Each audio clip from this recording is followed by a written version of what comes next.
Hello everyone, Assalamu alaikum. How are you all? I hope you are well.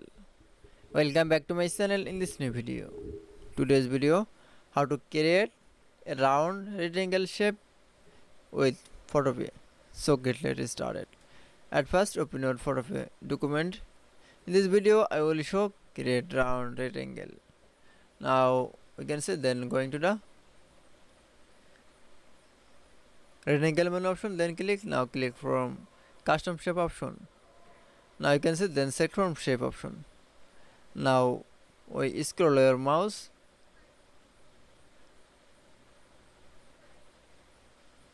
Now I choose from square caret right option. Now select.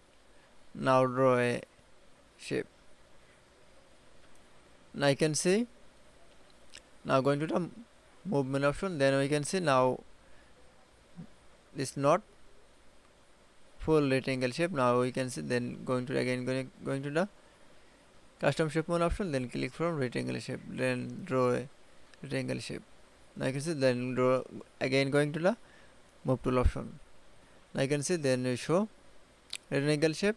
Now select from layer. Now select from shape 1 and shape 2. Now click for mouse right button option. Now click from merge layer option. That it. Now you can see create rectangle shape in Photopea document is very easily. I hope you enjoyed the video. Please like, comment, share and subscribe my channel. Thanks for watching.